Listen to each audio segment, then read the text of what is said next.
There are consequences to your actions, Donald. And this is why the Prime Minister of Canada, Justin Trudeau, just announced that he will indeed powerfully and strongly enact retaliatory tariffs against the United States of America if Donald Trump imposes the 25% tariffs against Canada. Now, Prime Minister Trudeau went to Mar-a-Lago and said, look, we'll try this the nice way first, Donald. I'll take a trip out to Mar-a-Lago. Let me educate you what tariffs are. But then what did Donald Trump do? He acted nice. He acted like, okay. But then over the weekend, Donald Trump went on Meet the Press. And what did he say on Meet the Press? Well, I'm not going to show any Donald Trump video or audio on the MeidasTouch YouTube channel and on our podcast, but let me tell you what he said. He once again threatened to make Canada the 51st state of the United States, mocking Canada. Donald Trump said, we're subsidizing Canada to the tune of over $100 billion a year. We're subsidizing Mexico to almost $300 billion a year. If we're going to subsidize them, let them become a state. To which writer Paul Krugman wrote, Wall Street is betting Trump's tariffs policy is not going to be totally idiotic. I wouldn't call that a safe bet. Also on Meet the Press, Kristen Welker, who did a horrible interview with no follow-up, asked Donald Trump the following. Economists of all stripes say that ultimately consumers pay the price on tariffs. Donald Trump goes, I don't believe that. To which Welker says, well, can you guarantee American families that they won't pay more money because of you? Donald Trump says, I'm not going to guarantee anything. Yes, you did. You kind of guaranteed everything when you were campaigning. So now, Justin Trudeau, Prime Minister of Canada, after visiting Trump at Mar-a-Lago to try to educate Donald Trump, he's escalating. Let's talk about what is happening. This is from the Wall Street Journal. It says Canadian Prime Minister Justin Trudeau said Ottawa would retaliate with its own set of tariffs should President-elect Donald Trump follow through on his pledge to slap a 25% levy on imports from Canada. Quote, we will, of course, as we did 8 years ago, respond to unfair tariffs in a number of ways. And we're still looking at the right ways to respond, Trudeau said at a Monday event organized by the local Chamber of Conference in Halifax, Nova Scotia. The Canadian leader said there were signs that Americans are beginning to wake up to the reality that tariffs on everything from Canada would make life a lot more expensive for Americans. Late last month, Trump said he would impose the 25% tariffs. Trudeau then went to Mar-a-Lago. Donald Trump then went on Meet the Press and talked about making Canada the 51st state. This article from the Wall Street Journal also talks about what went down in 2018 when the Trump administration imposed tariffs on important steel and aluminum, including imports from Canada. The Trudeau government retaliated at the time with targeted levies on certain U.S.-made goods to pressure members of Congress from key U.S. states. Some of the products included bourbon from Kentucky, motorcycles produced at Harley-Davidson factories in Wisconsin, and ketchup in Pennsylvania. Those tariffs dropped in 2019 after a deal with the Trump White House were politically impactful to Donald Trump's party and colleagues. We were able to punch back in a way that was actually felt by Americans, Trudeau said. By the way, this Wall Street Journal article points out the U.S. and Canada have one of the world's largest trading relationships with annual two-way trade of nearly $1 trillion. According to the latest data from the U.S. Trade Representative, nearly 3/4 of all Canadian exports are U.S. bound, and economists warn that a 25% tariff would almost likely trigger a recession in both countries. Forecasting firm Oxford Economics calculates that a 25% tariff coupled with retaliatory levies from Ottawa would cause a recession in Canada. Based on its modeling, Oxford Economic estimates that non-energy exports would decline to 2.9% between early 2025 and 2026, and that business investment would drop 7% during the same time period.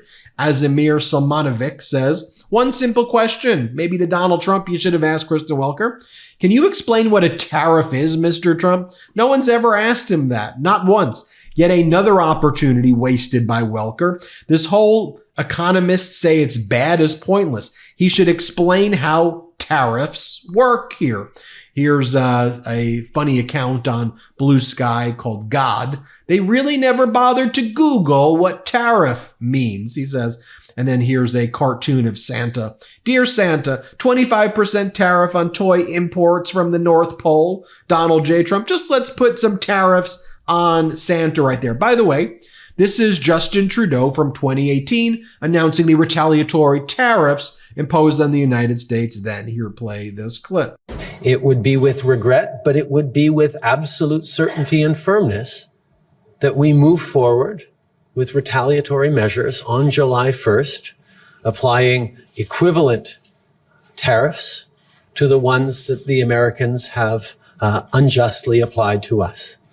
I have made it very clear to the president that it is not something we relish doing, but it is something that we absolutely will do, because Canadians were polite, we're reasonable, but we also will not be pushed around. And one of the points that Trudeau made clear yesterday during his speech, and one of the things he's making sure are known publicly, is he's going, Americans now are realizing that Trump's tariffs on Canada make life a lot more expensive for Americans. In other words, the F around find out crew who supported Donald Trump didn't know what tariffs are, then started Googling, what's tariffs? Oh, wait a minute.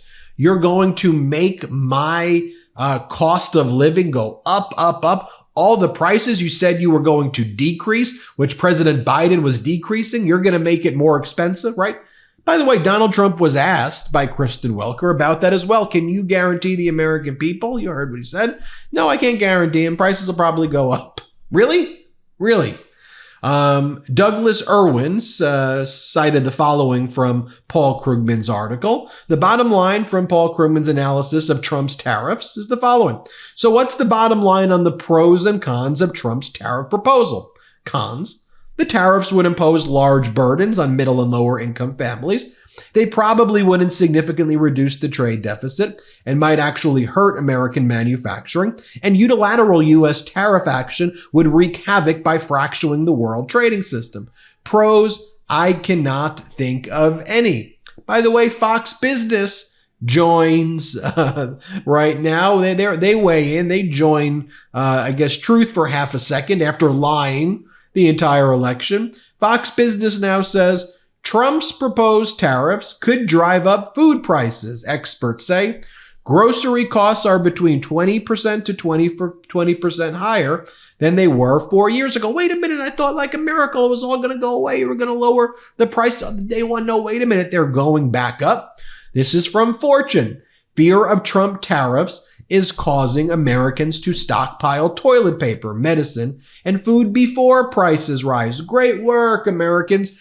You've now brought yourself right back to the COVID days where people are stockpiling toilet paper, medicine, and food. You know, you didn't have to go there. You know, you could have just, I don't know, like supported the current administration where things were under control and where Donald Trump's catastrophic mess was being fixed. I don't know. You could have done that, but now F around and find out. You're now stockpiling toilet paper, medicine, and food before the prices rise. This is from Fortune. 1 in 3 consumers plans to spend more money this holiday season, and the top motivation is fear of higher tariffs under Trump. According to a survey by creditcards.com, nearly a third also expect to take on more debt to make their purchases. Americans are bracing for higher prices when Trump returns to the White House, as he's pledged to impose sweeping tariffs. Now, how am I supposed to explain this when my baby girl and my little daughter grows up? How am I supposed to explain this to him? And you see, what happened was the American people, they were very much aware of Donald Trump gonna screw them. They knew it, but they voted to be screwed rather than be helped. They voted to help the billionaires rather than themselves. Consumers aren't waiting for the products to get more expensive. Instead, they're loading up on the items now. 1 in 3 Americans plans to buy more. And fear. They chose to instill fear in themselves. And fear of higher tariffs is the leading motivator, with 39% citing them for stepped up purchases. Other reasons includes worries about supply chain disruptions, societal instability, recession, and another pandemic. In other words, people are freaking out now. But they made themselves freak out. They voted for the freak out versus stability. I don't like doing F around, find out stories, but why I'm bringing this up right now as well is because Justin Trudeau, and he recognizes this, Claudia Sheinbaum in Mexico, they're our allies. Trump attacking our allies. What about our trading adversaries? How weak of a negotiator can you be, as Trump is, when he just word vomits all these promises? If you're President Xi, you know you got Donald Trump right where you want him, because you hold the power to just, boom, make it all come crashing down. You want to tariff us? Okay, we'll tariff you. Good luck. Donald Trump's trade representative, this guy, he talks about decoupling from China, which he says will cause severe temporary hardship on the American people. It's like the same language of Elon Musk. Economic hardship the people must experience. Really? People worth $500 billion are saying that we, the people, need to experience economic hardship?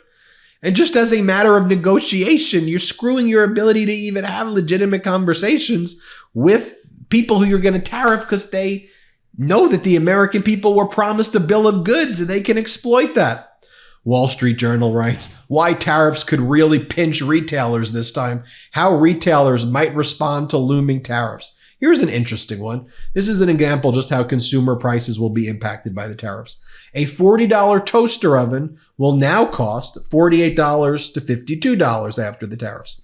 The price of a $50 pair of athletic shoes would jump to about $59 to $64. A $2,000 mattress and box spring set would end up costing about $2,128 and $2,190. Oh, but the price of eggs, guess what? They're going up too. Donald Trump is appointing people who don't believe in infectious disease to run HHS.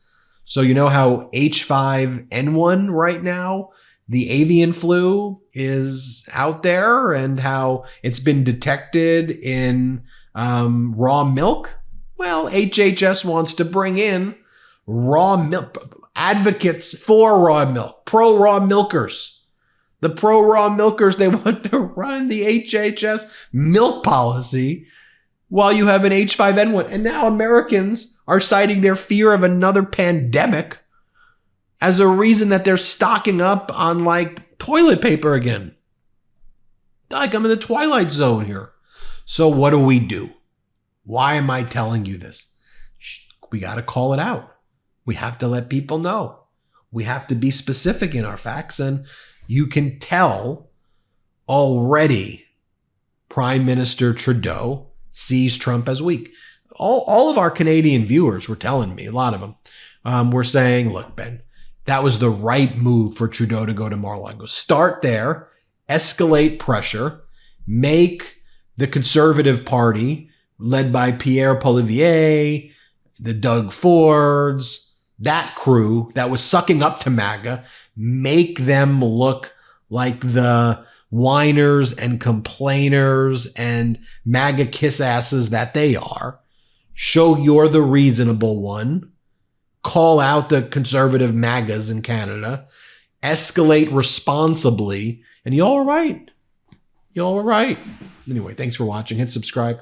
Let's get to 4 million subscribers together. Thanks for watching. Love this video? Make sure you stay up to date on the latest breaking news and all things Midas by signing up to the MeidasTouch newsletter at MeidasTouch.com/newsletter.